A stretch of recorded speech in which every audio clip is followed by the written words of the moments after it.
Bom, bom dia, meus queridos amados em Cristo Jesus. Voltando aqui a nossa lição 14, que vai estar abrangendo missões e outras perspectivas.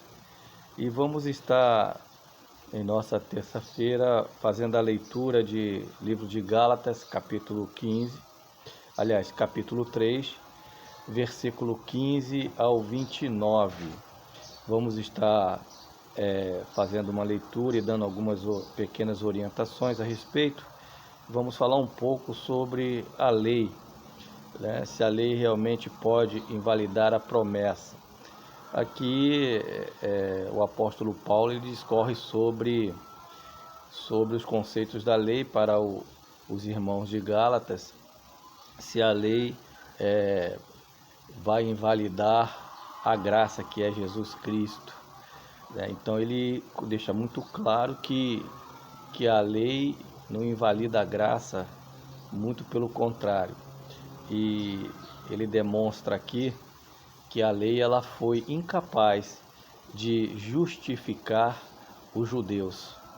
Muito pelo contrário, a lei acabou fazendo com que eles fossem tremendamente culpados. E seria a mesma coisa se nós estivéssemos vivendo debaixo da lei e pela lei, né? Seria muito difícil haver justificação por ela. Por isso Cristo, ele veio, deu a sua vida, ele se tornou o segundo Adão, né? O único capaz de poder nos justificar através da morte, para que possamos ter a liberdade dessa escravidão da morte para a escravidão da vida. Então isso quer dizer que a morte já não nos traga mais a partir do momento em que nos entregamos inteiramente ao nosso Senhor Jesus, reconhecendo e dando crédito, vivendo este crédito com Cristo no dia a dia de nossa vida. Então a leitura da palavra de Deus em Gálatas capítulo 3, do versículo 15 até o versículo 29 diz assim: Irmãos, falo como homem, ainda que uma aliança seja meramente humana, uma vez ratificada, ninguém revoga ou lhe acrescenta alguma coisa. Aqui o apóstolo Paulo já está deixando bem claro que não há revogação na aliança que é feita, tanto entre homens sérios quanto aquela que Deus faz. Ora, as promessas foram feitas a Abraão e no seu descendente, e ao seu descendente. Não diz e aos descendentes. Então ele diz aqui a semente, né? Foi feita a Abraão, a semente, e não aos descendentes. Os descendentes cabia-lhes a cumprir a promessa, né? Como se falando de muitos, porém de um só, e ao teu descendente que é Cristo. Então a promessa se estende a Abraão e até a Jesus Cristo, e aos que fazem parte dessa aliança receberão desta graça e cumprirão, né? Estarão dentro dessa perspectiva, dessa aliança de Deus com esses homens. E digo isto, uma aliança já anteriormente confirmada por Deus, que é a lei, que veio 430 anos depois, não a pode abrogar de forma que venha a desfazer a promessa. Então não tem como mudar essa aliança 430 anos depois de estarem cativos. Então não tem como desfazer essa promessa, porque se a herança provém da lei, já não decorre de promessa, mas foi pela promessa que Deus a concedeu gratuitamente a Abraão. Então o apóstolo diz aqui que essa aliança não é decorrente, mas foi durante a promessa que Deus derramou e falou a eles, né? E esta aliança ela foi concedida a Abraão, justamente a Abraão, gratuitamente. Qual, pois, a razão de ser da lei? Ele pergunta. Foi adicionada por causa das transgressões, até que viesse o descendente a quem se fez a promessa, e foi promulgada por meio de anjos pela mão de um mediador.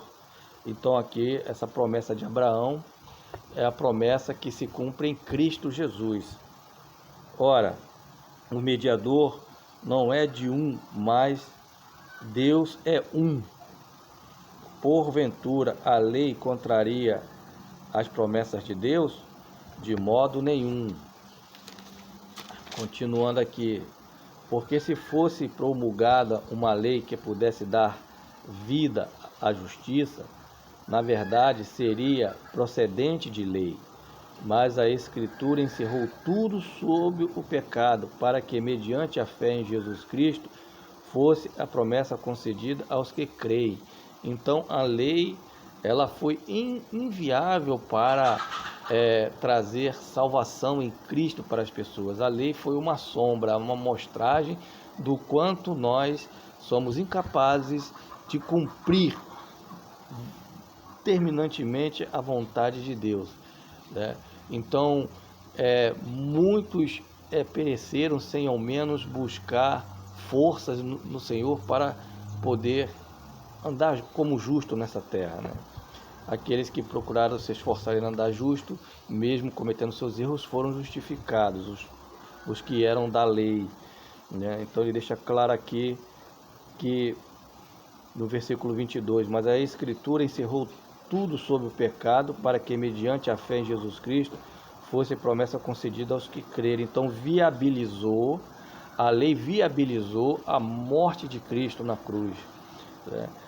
Mas antes que viesse a fé, estávamos sob a tutela da lei, e nela encerrados para essa fé que de futuro havia de revelar-se. Então, no 23 está o apóstolo Paulo fala que a lei, ela se tornou um anúncio, né, a notícia da vinda do Redentor, e que no tempo da lei os judeus teriam que estar preparados para esse grande momento, né? De maneira que a lei nos serviu de aio para nos conduzir a Cristo, a fim de que fôssemos justificados por fé. Então, aqui o aio no grego significa escravo, o escravo que era responsável pela educação da criança, principalmente para apontar e castigar o mau comportamento, né? Aqueles que poderiam, é como se fosse uma babá ou um mordomo, né? Cuidar das crianças e ali até mesmo castigar, repreender com relação ao mau comportamento daquela criança. A semelhança de um aio, a lei destacou e puniu o pecado, né? Outra importante função dos aios era o de separar e proteger as crianças da influência de estranhos. A lei exerceu a função semelhante, separando Israel dos gentios. Também essa função da lei cerimonial se acabou. Então, o apóstolo Paulo faz essa comparação, né, do escravo que cuidava das crianças, né, que é o aio, e que era a mesma coisa. A lei nos separava e nos advertia do que era mal, do que era errado, né? Então ele faz essa comparação para que aqueles que ouviam pudessem entender essa justificação que Deus fez na cruz por todos, né? Por muitos no caso, né? Fez por muitos. Aí continua, de maneira que a lei, pois, versículo 24, mas tendo vindo a fé, já não permanecemos subordinados ao aio, ou à escravidão da lei, né? Pois todos vós sois filhos de Deus, mediante a fé em Cristo Jesus. Porque todos quantos fostes batizados em Cristo, de Cristo vos revestis. De sorte não pode haver judeu, nem grego, nem escravo, nem liberto, nem homem, nem mulher, porque todos vós sois um em Cristo Jesus. E se sois de Cristo, também sois descendente de Abraão e herdeiro segundo a promessa. Então, a partir do momento em que estamos em Cristo, recebendo da sua graça e salvação, fazemos parte dessa descendência, dessa aliança dada a Abraão e a Cristo. Então passamos a ser filhos de Deus, como diz no versículo 26. Sois filhos de Deus, somos adotados como filhos, porque estamos unidos ao verdadeiro Jesus Cristo. O batismo, ele sela essa união com Cristo. É uma união vital. Cristo vive em nós. E também uma união representativa. Cristo morreu e viveu por nós, né? Ser revestido de Cristo tem duas implicações: a sua justiça e a nossa veste. Somos uma nova criação em Cristo Jesus. Então, todo aquele que está em Cristo é uma nova criação. É o que nós preconizamos, né?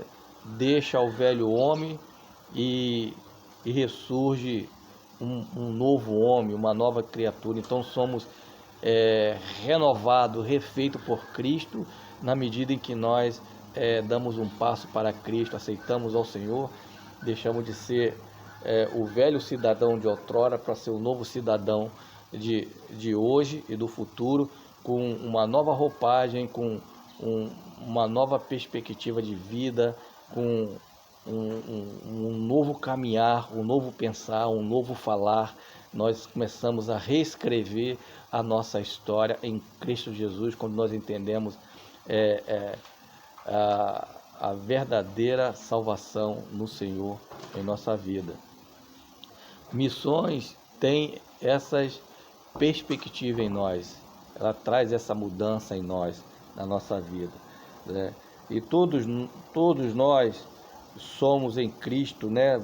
Todos vós sois em Cristo Jesus, o versículo 28. A parede da separação entre os judeus e gentios está removida para que os que estão unidos em Cristo, todos em Cristo são a semente de Abraão. Então não tem diferença.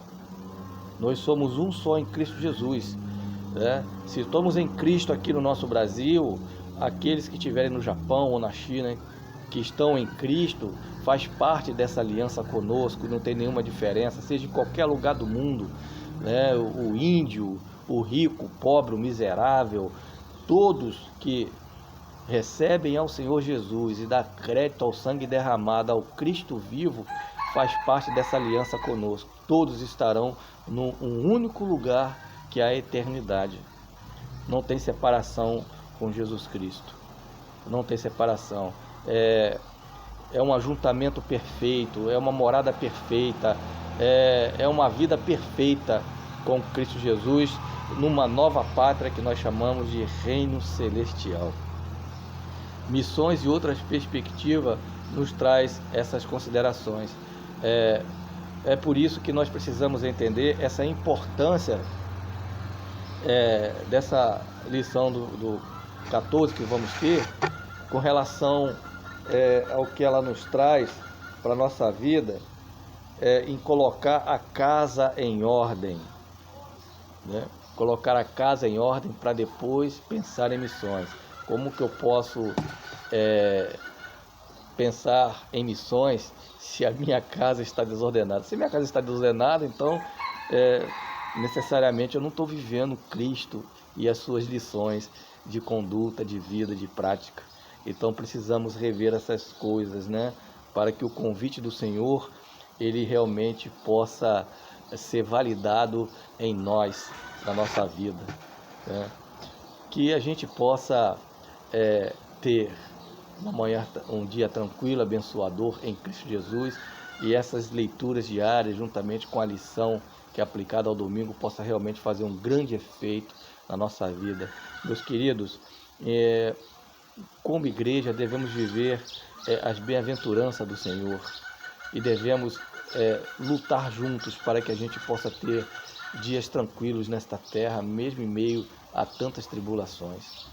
Vamos estar cuidando um dos outros, vamos ser uma verdadeira igreja, vamos estar nos ajudando, vamos estar contribuindo com a obra do Senhor, ajudando ao pastor da nossa igreja, ao pastor Denilson, caminhando junto com ele, orando, intercedendo, se prontificando a ajudar, eis-me aqui, se colocando como eis-me aqui, né? Nós entraremos agora em processo de missões, né? Vamos estar trabalhando missões aí e vamos estar junto nisso, vamos estar junto aí com a missão Alcance, as nossas missões batistas, e a nossa missão local, que é a nossa igreja.